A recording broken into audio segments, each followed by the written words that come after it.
Poonam's flavour કિચનમાં આજે હું તમને શીખવાડવાની છું ચીઝ ચોકલેટ સેન્ડવિચ।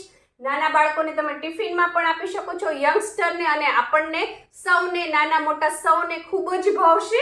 ખૂબ જ ઈઝી છે ઘરે બનાવવું, બહાર ખૂબ જ મોંઘી મળે છે। બહાર એક સેન્ડવિચ મળે છે, એ સેન્ડવિચ તો જો તમે ઘરે બનાવશો તો એટલા જ પૈસામાં આખું ઘર પેટ ભરીને ખાઈ લેશો અને ખૂબ જ ઈઝી છે, ક્વિક છે અને આમાં કોઈ પણ કુકિંગ નથી કરવાનું, એટલે કોઈ પણ બનાવી શકશે। તો એના માટે મેં અહીંયા બ્રેડ લઈ લીધી છે, 4 બ્રેડ લીધી છે। આપણે 2 સેન્ડવિચ રેડી કરવાના છીએ એટલે, અને એની કિનારીઓ છે એ કાપી લીધી છે। તમારે કિનારીઓ સાથે લેવી હોય તો પણ લઈ શકો છો। હવે એક બ્રેડ લેવાની છે અને બ્રેડની ઉપર આપણે બટર એપ્લાય કરવાનું છે। બટરને છે એ સરસ લગાડી દેવાનું આ રીતે। ત્યારબાદ ઉપર અને નીચેની બંને બ્રેડ ઉપર મેં બટર લગાવી દીધું છે। બટરથી ટેસ્ટ એ સરસ આવશે અને એનો બેઝ છે એ સોગી નહીં થાય, પલળી નહીં જાય, સરસ રહેશે। ત્યારબાદ હવે આની ઉપર હું ચોકલેટ સિરપ નાખું છું। બહાર માર્કેટમાં તમને મળે છે આ રીતે હર્શીઝનો ચોકલેટ સિરપ આવે છે, એ મેં અહીંયા લઈ લીધું છે। તમે કોઈ પણ ચોકલેટ સિરપ લઈ શકો છો। એને આ રીતે બ્રેડ ઉપર આપણે નાખી દઈશું અને સરસ એને સ્પ્રેડ કરી દેવાનો છે। આ રીતે જોઈ શકો છો, ઇઝીલી સ્પ્રેડ થઈ જાય છે।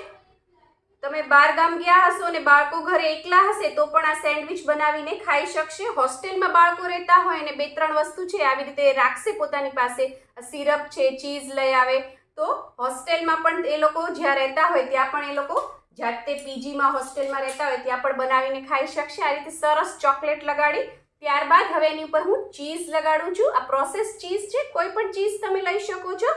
એને મેં ખમણી લીધું છે આ રીતે ને સરસ લગાડી દેવાનું છે, કંજુસાઈ નહીં કરવાની, તો જ સરસ ટેસ્ટ આવશે। એ રીતે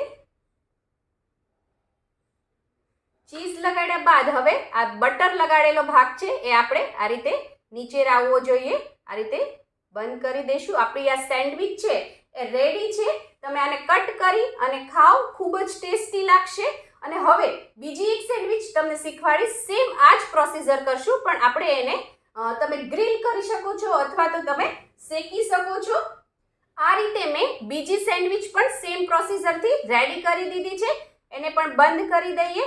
આ એક છે એ આપણે આમનમ રાખીશું, શેકીશું નહીં, તો પણ ખૂબ જ સરસ લાગે છે। મેં તમને કીધું હતું કુકિંગ પ્રોસેસ નથી આમાં, તો તમે આમનમ પણ ખાઈ શકો છો, આમનમ પણ ખૂબ સરસ લાગે છે। અને ઘણા લોકોને છે એ ચીઝ મેલ્ટ થયેલું હોય એવી વસ્તુ પસંદ હોય છે, તો તમે આપણે આને હવે શેકીશું લોઢીમાં। બધા પાસે ગ્રીલર નથી હોતું, એટલા માટે હું લોઢીમાં શેકીને તમને બતાવું છું। એક ગેસ ઉપર મેં એક તવી મૂકી દીધી છે, તમારે દેશી ઘી અથવા બટર જેમાં શેકવી હોય એમાં તમે શેકી શકો છો। મેં અહીંયા ઘી લગાડ્યું છે, દેશી ઘી। હવે આપણે એની અંદર આ બ્રેડ મૂકી દઈશું આ રીતે, અને ઉપરનો પાર્ટ છે એના ઉપર પણ આપણે લગાડી દઈશું।